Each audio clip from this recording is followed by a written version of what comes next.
सुनीता गोपीनाथ पाटिल। मैं भुसावल जिला जलगांव की रहने वाली हूँ। कहीं बैठी हो तो हाथ हिला सकती हैं।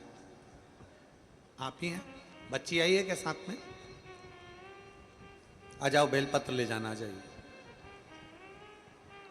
मैं सुनीता गोपीनाथ पाटिल, भुसावल जिला जलगांव की रहने वाली हूँ गुरुदेव। मेरा मोबाइल नंबर ये है। मेरी बेटी कार्तिकी गोपीनाथ पाटिल 7 से 8 साल की थी तब मेरे बेटी के आंख के नीचे एक सफेद दाग आ गया था। उसके आंख के नीचे सफेद दाग आने लगा। बाद में उसे कान और सर के ऊपर दाग आने लगे।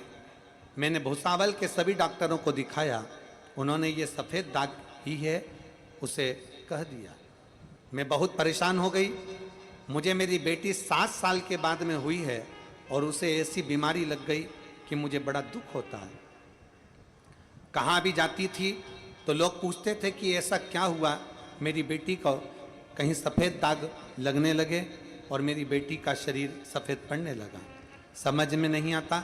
वह छोटी थी तो मैं कैसे उसको कहाँ लेकर जाऊँ। डॉक्टरों का इलाज कराऊँ और बढ़ता जा रहा। अब करूँ तो करूँ क्या। गुरुदेव, मैं आपको धन्यवाद देती हूँ। एक दिन मेरी छोटी बहन ने मुझे बताया कि आस्था चैनल पर पंडित प्रदीप मिश्रा कथा करते हैं, वो सुनती है क्या। मैंने 2022 से आपकी कथा सुनना प्रारंभ करी। रोज मंदिर जाने लगी। मेरी बेटी को भी रोज मंदिर ले जाने लगी। आपने अशोक सुंदरी वाला उपाय बताया था, वो हमने किया।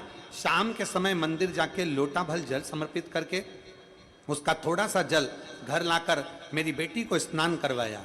एक दिन में मंदिर में बोली, है शंभो कुबेरेश्वर धाम वाले बाबा, ऐसी कृपा कर दे कुबेर भंडारी, मेरी बेटी को ठीक कर दे। गुरुदेव, मैं क्या वर्णन करूं। 4 दिन निकले थे और मेरे भाई ने कहा कि जीजी मैं कुबेरेश्वर धाम जा रहा हूं सीहोर, मैंने टिकट कराया है, क्या तू चल रही है। मेरे भाई ने मेरा भी टिकट करा लिया। मेरी बच्ची को लेकर मैं कुबेरेश्वर धाम पहुंच गई। उसके शरीर पर सफेद सफेद दाग पूरे होने लगे। मैं परेशान होकर क्या करती। आखिरी में मैंने कुबेर भंडारी के यहाँ ले गई और कुबेर भंडारी के ही उस पावन प्रांगण में सोते, कुबेर भंडारी का ही भोजन करते और कुबेर भंडारी को ही जल चढ़ाते। बाबा को जल चढ़ाकर बेटी को उसी जल में पूरे शरीर पर लगा देती। बेटी से कहती कि यहाँ पर झाड़ू लगा, पोछा लगा, यहाँ की सफाई कर। मेरी बेटी कुबेरेश्वर बाबा के मंदिर की झाड़ू लगाती, कुबेरेश्वर धाम में पोछा लगाती, कहीं कचरे को उठाकर फेंक आती और हम लोग बाबा के धाम में रहे।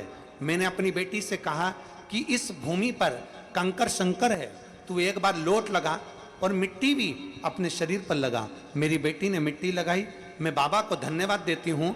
3 दिन बाद जब हम घर आए, बाबा की कृपा से मेरी बेटी का पूरा शरीर अपने असली चमड़ी में आ गया और उसका सफेद रोग समाप्त हो गया। मेरी बेटी पूरी तरह से ठीक हो गई। अब उसको कोई भी सफेद चमड़ी का रोग नहीं है। मैं बाबा को यहाँ धन्यवाद देने के लिए आई हूँ।